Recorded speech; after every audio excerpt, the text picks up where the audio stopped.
요엘서 2장 18절에서 27절입니다. 그때 여호와께서 자기의 땅을 극진히 사랑하시어 그의 백성을 불쌍히 여기실 것이라. 여호와께서 그들에게 응답하여 이르시기를 내가 너에게 곡식과 새 포도주와 기름을 주리니 너희가 이로 말미암아 흡족하리라. 내가 다시는 너희가 나라들 가운데에서 욕을 당하지 않게 할 것이며 내가 북쪽 군대를 너희에게서 멀리 떠나게 하여 메마르고 적막한 땅으로 쫓아내리니 그 앞에 부대는 동해로 그 뒤에 부대는 서해로 들어갈 것이라. 상한 냄새가 일어나고 악취가 오르니 이는 큰 일을 행하였음이니라 하시니라. 땅이여 두려워하지 말고 기뻐하며 즐거워할지어다. 여호와께서 큰 일을 행하셨음이로다. 들짐승들아 두려워하지 말지어다. 들의 풀이 싹이 나며 나무가 열매를 맺으며 무화과 나무와 포도나무가 다 힘을 내는도다. 시온의 자녀들아 너희는 너희 하나님 여호와로 말미암아 기뻐하며 즐거워할지어다. 그가 너희를 위하여 비를 내리시되 이른비를 너에게 적당하게 주시리니 이른비와 늦은비가 예전과 같을 것이라. 마당에는 밀이 가득하고 독에는 새 포도주와 기름이 넘치리로다. 내가 전에 너희에게 보낸 큰 군대 곧 메뚜기와 느치와 황충과 팥중이가 먹은 횟수대로 너희에게 갚아주리니 너희는 먹되 풍족이 먹고 너희에게 놀라운 일을 행하심 너희 하나님 여호와의 이름을 찬송할 것이라. 내 백성이 영원히 수치를 당하지 아니하리로다. 그런즉 내가 이스라엘 가운데에 있어 너희 하나님 여호와가 되고 다른 이가 없는 줄을 너희가 알 것이라. 내 백성이 영원히 수치를 당하지 아니하리로다. 아멘. 오늘 말씀 본문을 통해서 옷을 찢지 말고 마음을 찢으라 하는 이런 말씀으로 같이 또 은혜를 나누기 원합니다. 요엘 선지자는 말씀해 보시면 유다의 백성들을 향해 회개를 선포하시면서 13절 말씀해 보시면 이렇게 말씀합니다. 회개를 선포하시되 너희의 옷을 찢지 말고 마음을 찢고 너희 하나님 여호와께로 돌아올지어다. 그는 은혜로우시며 자비로우시며 노하기를 더디하시며 인애가 크시사 뜻을 돌이켜 재앙을 내리지 아니하시리라 라고 그렇게 이스라엘 백성들에게 말씀하시는 것을 봅니다. 여러분 요엘 선지자가 말한 것처럼 우리 하나님은 실제로 또 그렇게 하심을 믿습니다. 여러분도 그렇게 믿지요? 아멘. 그래요. 여러분 구약 시대에 그 당시 이스라엘 백성들은 어떤 슬픈 일이 있거나 회개할 일들이 있을 때 종종 어떻게 했냐면 머리 위에다 재를 뒤집어 쓰고 심지어는 옷을 이렇게 막 찢어가면서 또한 가슴을 막 두드리며 치면서 애통을 했습니다. 자, 그러다 보니 이런 애통은 어떤 식으로 가냐면 형식주의로 흐르게 되기도 했다는 사실입니다. 실제로 진실된 슬픔이나 참된 뉘우침이 없이 그저 어떤 형식적인 회개를 하는 것이 일수가 되어버렸어요. 반복이 되어버렸어요. 그저 다른 사람의 눈을 의식하면서 다른 사람들이 어떻게 보나 하면서 가슴을 치고 옷을 찢기는 하는데 실제로는 참되고 진실한 뉘우침에게는 하지를 않는 겁니다. 그냥 형식적으로 보이기 위해서.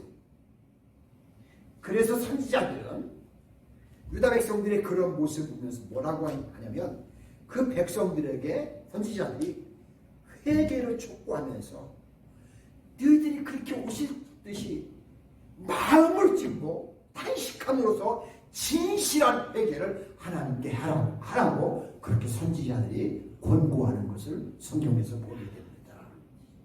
바로 그렇게 할 때야만이 유다의 백성들이 사제의 은총을 입을 수 있고, 또한 당장에 하나님이 보내신 메뚜기 재앙 같은 이런 어려운 재앙들을 피할 수 있게 될 수 있다는 것이었습니다.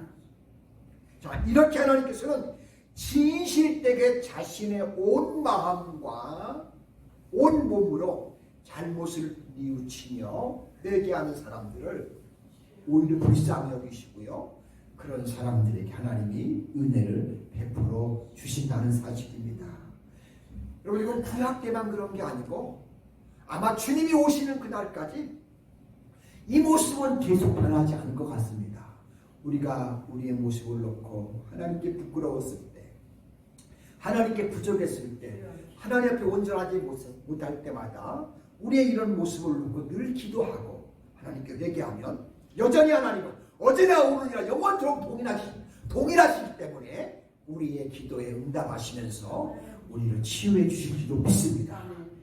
자, 그렇다면 하나님으로부터 사제의 은총을 받는 사람들은 과연 어떤 축복을 우리가 누리게 될까요?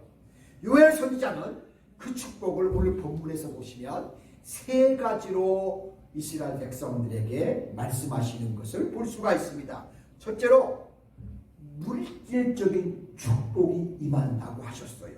자, 오늘 본문 말씀 18절로 20절에 보시면 그때 여호와께서 자기의 땅을 극진히 사랑하시어, 즉 이스라엘 백성들이 회개하는 것을 보시면서 그들을 극진히 사랑하시어 그의 백성들을 불쌍히 여기실 것이라. 여호와께서 그들에게 응답하여 이르시기를 내가 너에게 곡식과 새 포도주와 기름을 주리니 너희가 이로 말미암아 흡주하리라. 내가 다시는 너희가 나라들 가운데서 욕을 당하지 않게 할 것이며 내가 북쪽 군대를 너희에게서 멀리 떠나게 하여 메마르고 청박한 땅으로 쫓아내리니 그 앞에 부대는 동해로 그 뒤에 부대는 서해로 들어갈 것이라. 상한 냄새가 일어나고 악취가 오르니 이는 큰 일을 행하였음이라 하시니라 라고 그렇게 하나님이 말씀하십니다. 자, 요엘 선지자는 하나님 앞에 진심으로 죄악을 뉘우치는 유다 백성들에게 주어질 물질적인 축복에 대해 다음과 같이 언급을 하셨습니다. 첫 번째가 뭐냐면 너희를 괴롭히는 북편 군대가 물러가리라 라고 하셨습니다. 본문 20절에 보시면 내가 북쪽 군대를 너에게서 멀리 떠나게 하여 메마르고 청박한 땅으로 쫓아내리니 그의 앞에 부대는 동해로 그 뒤에 부대는 서해로 들어갈 것이라. 상한 냄새가 일어나고 악취가 오르니 이는 큰 일을 행하셨으니로다. 하나님이 큰 일을 행하심으로 그런 일들이 펼쳐진다고 요엘 선지자는 이렇게 우리에게 알려주고 있습니다. 이는 곧 북쪽에서 몰려온 메뚜기 떼들이 사라지게 된다는 말씀이기도 했습니다. 자, 유다의 백성들에게 재앙들을 몰고 온 그것들이 이제 속 시원하게 완전하게 사라지게 되는 것이었습니다. 즉 죄에서 돌이키고 하나님의 사제의 은총을 소망하면서 그 은혜를 입는 사람들은 제일 먼저 인생에 중대한 고통을 주는 문제들이 그 삶에서 해결이 되는 역사들이 시작되고 나타난다는 것입니다. 자, 그러면서 두 번째는 또 하나님이 이른비와 해결만 되는 게 그걸 끝나는 게 아니고 그것은 끝이 아니니까요. 그 일 이어서 두 번째는 뭐냐면 그들을 물러가게 함과 동시에 그 땅에 이른비를 주시고 늦은 비를 적당하게 또 내려주시겠다고 말씀하십니다. 그래서 23절에 보시면 시온의 자녀들아 너희는 너희 하나님 여호와로 말미암아 기뻐하고 즐거워할지어다. 그가 너희를 위하여 비를 내리시되 이른 비를 너희에게 적당하게 주시리니 이른 비와 늦은 비가 예전과 같을 것이라 라고 그렇게 말씀을 하셨습니다. 자, 얼마나 감사한 일인지요. 여기에 이른 비라고 하는 것은요, 팔레스타인 땅에서 가을쯤 9월에서 10월 사이에 곡식이 풍성하게 자라도록 하나님이 내려주는 비가 바로 이게 이른 비예요. 또한 늦은 비라는 것은 뭐냐면 봄철에 3월과 4월경에 내리는 비로서 봄 수확 이전에 곡물을 풍성하게 자라게 하는 역할을 비를 보내주는 겁니다. 우리나라하고는 반대예요. 여러분 잘 기억하시기 바랍니다. 자, 하나님께서는 유다 백성들이 회개하고 죄에서 돌이키기만 하면 이렇게 적당한 비를 때에 맞춰서 내려주셔서 그들의 의식주에 전혀 불편함이 없도록 풍성하게 해주시겠다고 약속하시고 실제로 그렇게 하셨습니다. 26절에 보시면 너희는 먹되 풍족이 먹고 너에게 놀라운 일을 행하신 너희 하나님 여호와의 이름을 찬송할 것이라. 내 백성이 영원히 수치를 당하지 아니하리로다. 하나님이 그 순간순간의 위기에 축복을 해주심으로써 아무런 어려움을 겪지 않도록 하심으로써 하나님을 믿는 백성들은 이렇게 하나님께 축복하신다는 것을 보여주면서, 그래서 그들로 하여금 하나님의 자녀들이 수치를 당치 않도록 하나님이 이렇게 해주셨다는 겁니다. 여러분, 우리가요 하나님 말씀 붙들고 하나님의 뜻을 따라서 주님의 뜻에 순종하며 살면 절대로 하나님은 우리를 이 땅의 사람들에게서 수치당하지 않도록 우리를 지키시고 보호하시고 세워주신다는 사실입니다. 그런 복이 항상 우리 가운데 있기를 소망합니다. 자, 우리는 여기서 회개하고 하나님 앞으로 돌아오는 사람이 누리는 두 가지 형태의 물질적인 축복을 발견할 수가 있습니다. 즉, 하나는 이전의 모든 인생의 문제가 해결되는 놀라운 축복입니다. 이런 모든 고통과 슬픔이 사라지고 이전의 정상적인 삶이 다시 회복되는 것을 말합니다. 그리고 또 다른 하나는 뭐냐면 이전 상태가 회복된 차원을 넘어서 이제는 더욱 풍성하고 더 풍요한 상태로 하나님이 우리의 삶을 격상시켜준다는 사실입니다. 참으로 우리가 정녕 하나님이 우주 만물의 창조주시요 또한 만물의 운행과 질서를 주관하신 전능하신 하나님이라고 우리가 믿고 확신할 때, 그러면 그 하나님은 우리에게 이와 같은 물질적인 축복과 우리의 삶의 평강과 우리로 하여금 모든 것들을 부족함이 없게 거두시도록 역사하시는 그런 은총의 은혜의 하나님이라는 것을 우리는 이 성경을 통해서, 말씀을 통해서 반드시 기억하셔야 합니다. 이걸 놓치지 마세요. 그러면 우리에게도 하나님은 언제나 오늘은 영원토록 동일하신 분이에요. 옛 이스라엘 백성들에게 그렇게 하셨던 것처럼 지금의 이 땅에 예수 그리스도를 믿고 믿는 우리 자녀들, 이 신약의 시대를 살아가는 우리들에게도 똑같이 하나님은 여전히 동일하게 우리를 축복해 주신다는 사실입니다. 이 놀라운 사실이 저와 여러분들의 삶에도 함께하는 역사가 있기를 축복합니다. 두 번째는 하나님이 정신적인 축복을 주십니다.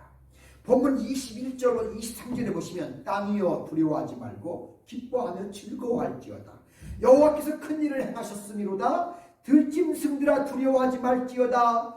들의 풀이 싹이 나며 나무가 열매를 맺으며 무화과 나무와 폿나무가 다 힘을 내는도다. 시온의 자녀들아 너희는 너희 하나님 여호와로 말미암아 기뻐하고 즐거워할지어다. 그가 너희를 위하여 비를 내리시되 이른 비를 너희에게 적당하게 주시리니 이른 비와 늦은 비가 예전과 같을 것이라 라고 그렇게 말씀하셨습니다. 자, 선지자는 다음으로 유다 백성들이 죄를 뉘우치고 회개할 때 하나님께서 베풀어 주실 정신적인 축복과 또한 정신적인 풍요로움을 이렇게 선지자는 지금 선포를 하고 있습니다. 즉, 땅 위에 이제 하나님께서 두려움이 없도록 그치게 하시겠다는 겁니다. 여러분 21절 말씀해 보시면 땅이여 두려워하지 말고 기뻐하며 즐거워할지어다 여호와께서 큰 일을 행하셨음이로다 라고 그렇게 성경은 말씀하고 있습니다. 또 23절에서는 시온의 자녀들아 너희는 너희 하나님 여호와로 말미암아 기뻐하며 즐거워할지어다 그가 너희를 위하여 비를 내리시되 이른 비를 너에게 적당하게 주시리니 이른 비와 늦은 비가 예전과 같을 것이라. 우리가 하나님께로만 향하면 하나님께로 우리의 마음을 돌이켜서 그분께로 가까이 나아가면 하나님도 역시 마음을 돌리셔서 우리에게 우리의 필요한 이른 비와 늦은 비를 골고루 때마다 하나님도 공급한다 말씀하고 계십니다. 참 놀라운 복이 아닐 수 없어요. 자, 이렇게 우리가 하나님께서는 우리 스스로가 죄를 깨닫고 뉘우치고 회개하는 사람들에게 그 마음에 아니 그 삶에 물질도 주시고 축복도 주시지만 또한 그런 사람들에게 평안도 주신다는 사실입니다. 그리고 큰 기쁨과 즐거움을 허락해 준다는 사실입니다. 여러분 우리가 이 세상 살면서 제일 어려운 게 뭐예요? 기쁨이 없을 때 얼마나 힘이 들어요. 맨 근심에 쌓이죠. 얼마나 우리 고통스러워요. 근데 하나님께서 기쁨을 주고 즐거움을 주고 희락을 주신다고 말씀하고 계십니다. 이런 평안한 기쁨, 이런 즐거움, 이런 때때로의 안식은 우리의 삶 속에 물질과 풍요함이 또한 우리 가운데 임하게 해주시고 또 우리의 삶이 부유하도록 하나님께서 역사해 주신다는 사실입니다. 여러분 위대한 신앙의 선현들이 대부분 어려운 환경과 고통 속에서도 평안을 누리며 주님과 더불어 기뻐하고 즐거워했던 것 바로 이런 사실들 우리에게 알려주는 거라고 저는 믿습니다. 이런 초인적인 평안과 즐거움, 안식과 기쁨이 하나님으로부터 사제의 은총을 입는 사람들에게 임한다는 사실이에요. 즉 우리가 우리의 삶을 돌아보면서 때로는 부족할 때도 있고 연약할 때도 있고 쓰러질 때도 있고 무너질 때도 있어요. 그럴지라도 하나님 앞에 다시 나가서 하나님 제가 연약해서 이랬어요. 하나님 제가 연약해서 이렇게 무너졌어요. 하나님 제가 그랬지만 그래도 나는 하나님을 믿고 또 주님 앞에 나와 기도합니다 하면 하나님은요 우리의 그걸 묻지 않으시고 그 모습을 보시면서 우리에게 평안을 주시고 즐거움을 주시고 회복을 주시고 다시 일어날 수 있는 은혜를 주신다는 사실입니다. 여러분 이것을 놓치며 살지 마시기 바랍니다. 물론 우리 넘어지면 낙심할 수 있어요. 저도 목사인데 낙심하고 좌절할 때도 왜요? 똑같아요. 그런데 그럼에도 불구하고 우리가 일어설 수 있는 건 하나님이 그럼에도 또 우리 가운데 계속 계시면서 도우시고 일으켜주시고 격려해주시고 힘주셔서 다시 세워주신다는 사실입니다.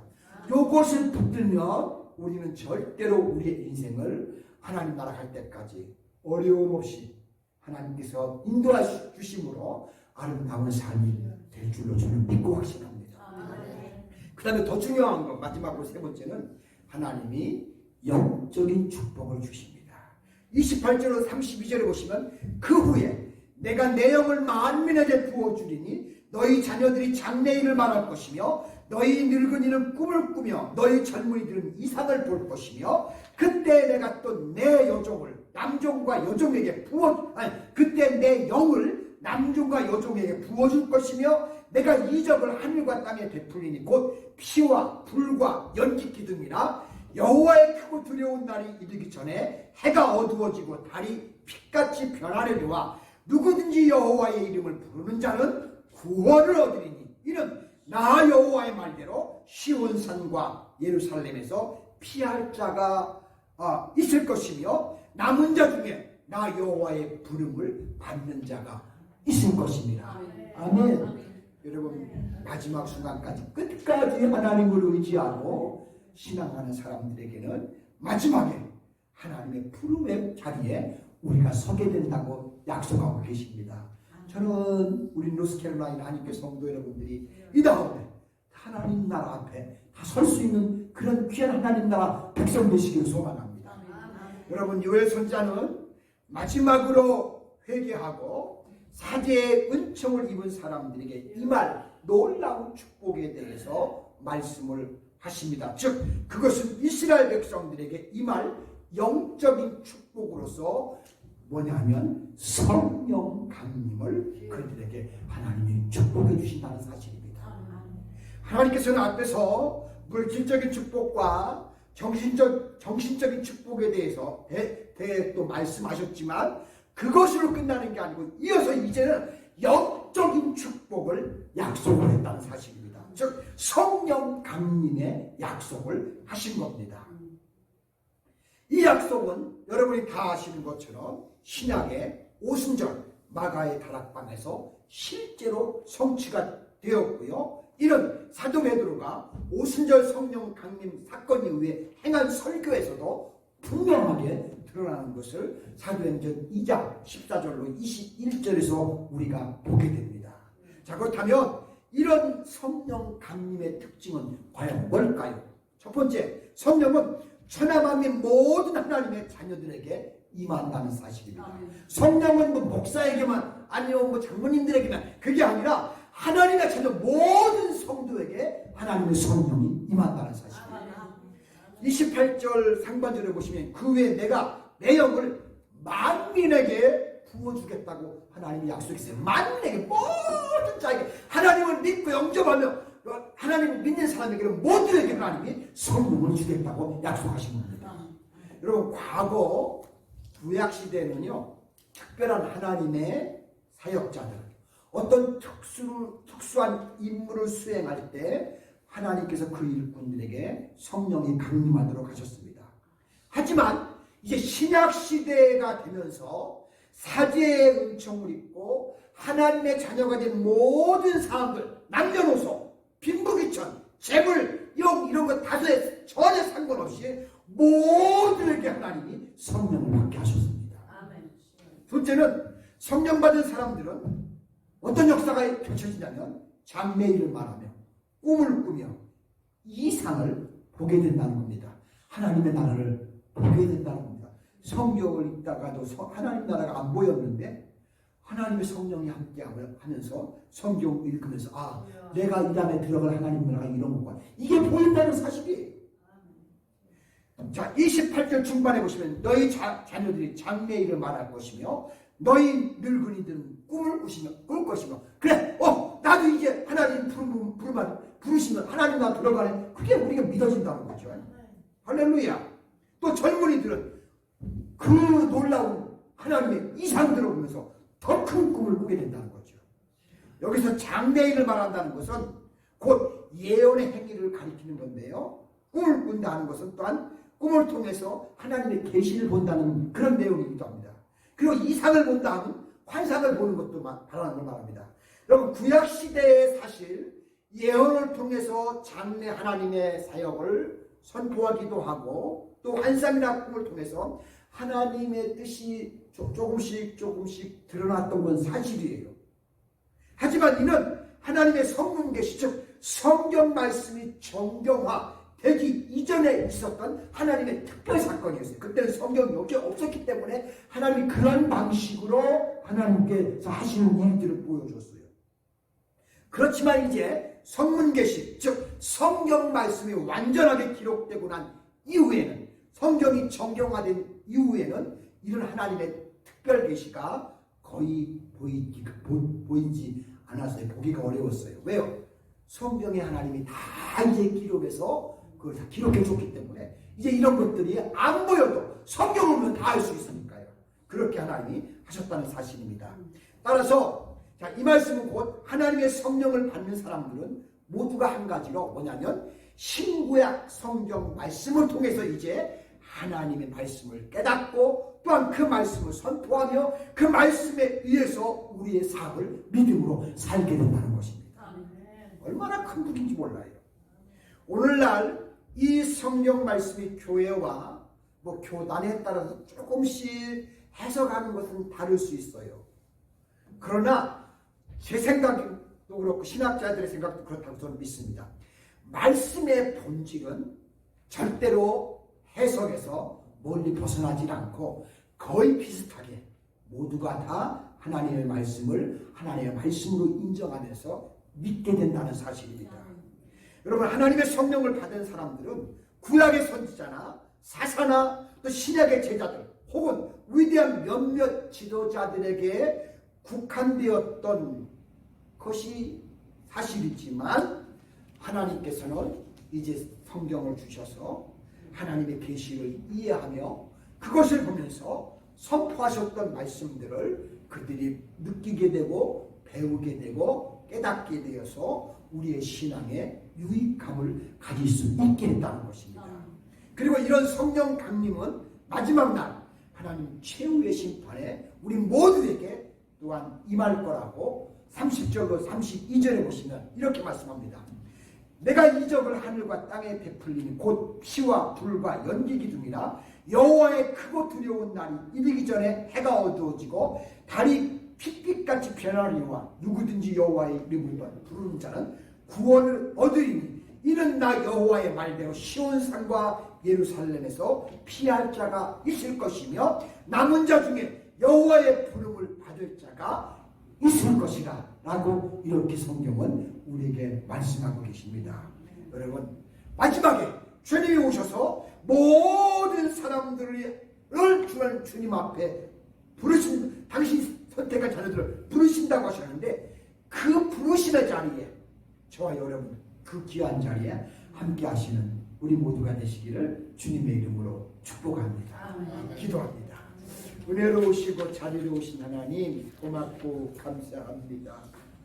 아버지, 오늘 우리에게 요의 선자를 통해서 그 다음 내 하나님의 자녀들에게 옷을 찢지 말고 마음을 찢으면서 우리의 중심을 하나님께 드릴 때 하나님께서 놀라운 우리가 상상할 수 없는 은혜들을 성령을 이렇게 물붓듯 쏟아부어 주시고 우리로 하여금 꿈을 갖게 하시고 미래를 보게 하시고 환상을 보게 하시며 하나님 나라를 약속하신 나라를 우리로 하여금 체험하게 하시는 것을 봅니다.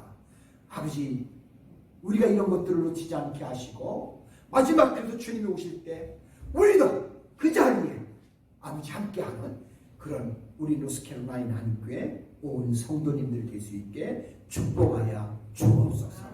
감사드리며 예수님 이름으로 기도드립니다. 아멘.